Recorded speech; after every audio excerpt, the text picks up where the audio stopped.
apa saja yang selama ini merupakan tantangan dalam pengambilan keputusan pada kasus-kasus dilema etika itu? Oh ya, tahun yang biasa terjadi itu adalah terjadinya pro kontra yang kita ambil. Ya tentu ini tidak hal yang biasa ini, karena tentu ada orang yang setuju dan tidak setuju yang berbeda, tapi ya mau tidak mau kita harus berikan keputusan dengan kondisi apapun yang terjadi.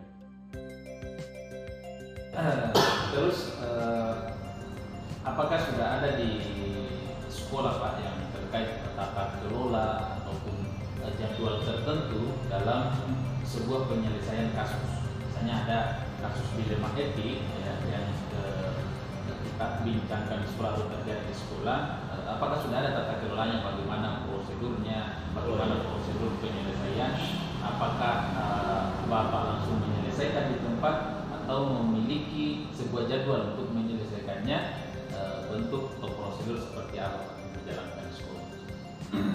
Iya, jadi kita di satuan pendidikan itu dengan kita selalu mengikuti apa yang sudah kita sepakati lewat kurikulum satuan pendidikan. Dari situ kan semua tata kelola, tata tertib untuk sekolah, guru, staf dan siswa ya semua terbuat di dalam kurikulum itu, dan itu sudah menjadi acuan kita untuk melaksanakan sebuah kegiatan. Dan adakah seseorang atau siapa atau mungkin faktor-faktor yang selama ini mempermudah kita, membantu dalam hal pengambilan keputusan dalam kasus-kasus dilema ini? Apakah ada orang Pak atau faktor-faktor yang dapat mempermudah kita membantu keputusan?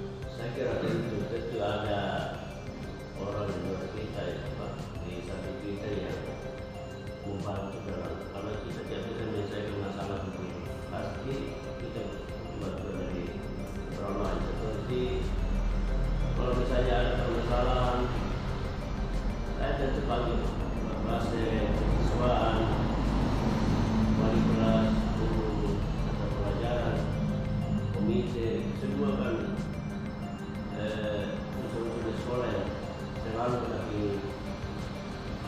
mendampingi kepada sekolah dalam hal pengambilan keputusan, karena kita tidak boleh mengambil keputusan sendiri, harus memang ada dukungan dari orang tua. Masa berganti, tantangan kan kita hadapi, bergandeng tangan untuk negeri, era kita menanti berseri. Kita belajar Pancasila, kita bernafas dalam sila-silanya. Kita belajar Pancasila, ayo kita jaga untuk Indonesia, bersatu dalam perbedaan. Selanjutnya mungkin kami ingin tahu apakah di sekolah Bapak atau selama ini yang Bapak lakukan, apakah sudah ada tata kelola ataupun jadwal tertentu, misalnya ada suatu dalam penyelesaian kasus, apakah Bapak langsung menyelesaikannya di tempat, misalnya ada persoalan dilema etik itu diselesaikan di tempat, atau mungkin dijadwalkan dulu, misal diadakan dulu pertemuan dengan rekan guru yang lain atau dari mitra-mitra misalnya komite dan lain sebagainya. Kira-kira bagaimana itu? Jadi kalau ada kasus yang seperti ini, artinya kita ini yang sering kita lakukan adalah terkait tata kelola jadwal yang kita lakukan adalah biasanya kita melihat daripada sifat dari kasus itu, apakah masalahnya biasa atau ringan. Nah, ketika persoalannya ringan atau masalahnya ringan, kasusnya ringan, maka langsung diputuskan. Tapi jika masalahnya berat, maka yang dilakukan adalah proses seperti mungkin yang sudah saya jelaskan tadi, dan itu dilihat dari tingkat kompleksitas kasus yang terjadi. Jadi intinya adalah ketika kasus itu ringan, maka bisa diselesaikan sedini mungkin pada saat itu juga. Contoh seperti mungkin pelanggaran yang ringan, ya harus sekolah kah, atau mungkin mengganggu temannya, itu kan bisa diselesaikan di tempat langsung. Tidak mesti kita musyawarahkan dulu dengan warga sekolah atau semua guru yang ada. Jadi ketika kasusnya parah, seperti mungkin anak tersebut membawa rokok atau anak tersebut menonton video-video yang mungkin tidak senonoh atau video-video yang tidak sebenarnya mereka tonton, itu perlu ditindaklanjuti, kemudian kita musyawarahkan.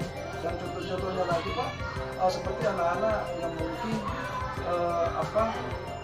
membawa barang-barang seperti narkoba, kemudian miras, itu kan hal yang tidak wajar bagi anak-anak sekolah. Jadi tentunya itu harus dilaporkan dan kemungkinan harus dipanggil kedua orang tuanya. Terus ini Pak, adakah selama ini misalnya seseorang atau misalnya faktor-faktor yang selama ini mempermudah atau membantu kita dalam pengambilan keputusan ketika ada kasus-kasus dilema begitu, terutama di sekolah? Ya ada. Itu orang-orang yang itu biasanya dibantu oleh warga sekolah, seperti wali kelas, kemudian orang-orang yang memiliki kedekatan dengan permasalahan tentunya yang biasanya itu adalah di bagian kurikulum kesiswaan, di bagian wakamat atau wakil kepala sekolah di kesiswaan. Biasanya mereka itu sangat pandang, itu kerjasama dengan bagian BK, bimbingan guru bimbingan konseling. Itu mereka itu dekat dengan siswa. Nah, kemudian terkait dengan permasalahan atau persoalan yang ada, tentu kita ini harus kaitkan dengan aturan berlaku dari lembaga kita. Tentu di setiap lembaga itu pasti punya aturan tersendiri, dan itu harus diikuti atau dipatuhi oleh semua siswa yang ada. Pancasila, kita bernafas dalam sila-silanya. Kita belajar Pancasila, ayo kita jaga untuk Indonesia. Kita belajar Pancasila, kita bernafas dalam sila-silanya. Kita belajar Pancasila, ayo kita jaga untuk Indonesia. Komite biasa diundang juga Pak? Misalnya ada persoalan yang seperti itu? Biasa itu nanti dirapatkan di antara orang tua murid, baru disampaikan ke komite begitu. Iya. Oh, iya. Jadi itu langkah-langkahnya Pak ya, sehingga penyesuaian. Terus Pak, pernah nggak Pak misalnya ada persoalan seperti itu langsung diselesaikan pada waktu itu juga? Saya tidak ada pembicaraan dengan rekan guru atau wali kelas, pokoknya langsung pimpinan yang mengambil keputusan.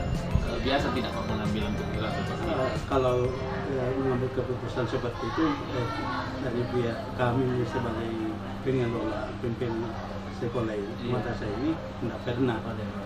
Selalu didiskusikan Pak ya? Selalu didiskusikan.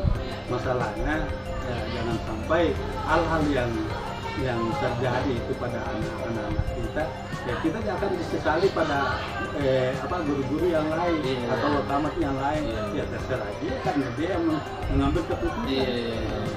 Artinya keputusan ini, keputusan kita bersama, keputusan tidak ada yang mau disesali. Tidak ada yang mau disesali. siapa yang selama ini atau sering membantu Pak dalam mempermudah dalam pengambilan keputusan itu di Ya. madrasah?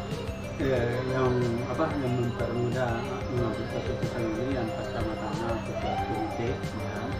kemudian pengawas sekolah dari kementerian.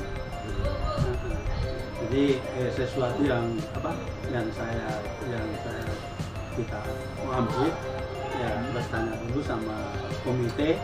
Ya, sesudah komite itu kemudian masuk ke pengawas kementerian.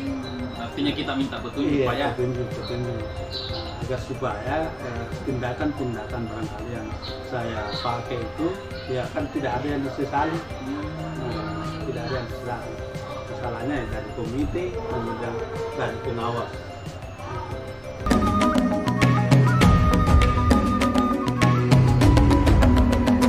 Bangun dan bukalah matamu, saatnya meraih mimpimu.